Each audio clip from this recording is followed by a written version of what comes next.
Jail থেকে ছাড়া পেলেন অনুব্রত মণ্ডল। মঙ্গলবার তার বাড়ি বীরভূমের পথে রওনা দিলেন অনুব্রত মণ্ডল।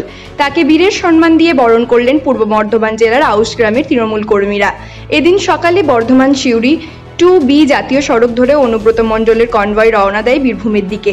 তার আগেই জাতীয় সড়কের বিভিন্ন জায়গায় দাঁড়িয়েছিলেন তৃণমূল কংগ্রেসের নেতাকর্মীরা।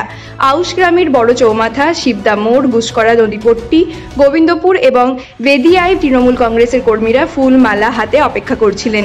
অনুব্রত মণ্ডলের গলায় মালা পরিয়ে দেন তারা। ফুল ছুঁড়ে অভ্যর্থনা জানানো হয়।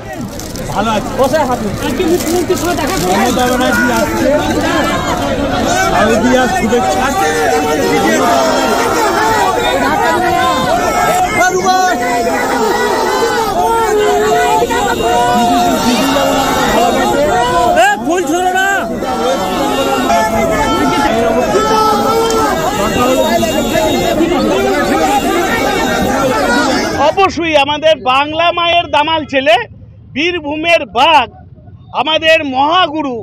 যেমন আমাদের দেবতা রূপে দেখি মাননীয় মুখ্যমন্ত্রীকে, দেবতা রূপে দেখি অভিষেক ব্যানার্জিকে, আর আমাদের লৌহ মানব যেটা আমাদের বীরভূমের বাঘ, আমাদের মহাগুরু।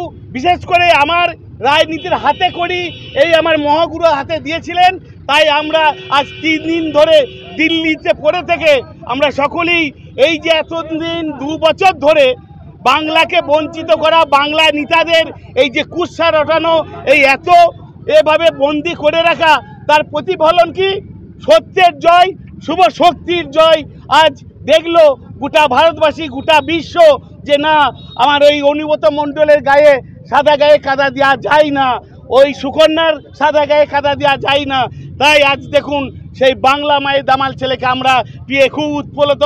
আমাদের গোটা রাজ্য থেকে, আমার বীরভূম থেকে, আমার ব্লক বিধানসভা থেকে সকলেই উৎফুল্লভাবে প্রতিটি টপেজে কেবল কেউ 15 মিনিট মধ্যেই হাজার হাজার মানুষ, কাতারে কাতারে মানুষ ওই দাদার পদধূলি মাথায় নিতে, আমরা সেই দলের সৈনিক হয়ে তেনার পদধূলি আমরা মাথায় নিয়ে আমরা আগামীকাল হতেই কিন্তু ওই যে দাদার বক্তব্য খেলা হবে, অর্থাৎ সেই খেলাতে আমরা মেতে উঠব।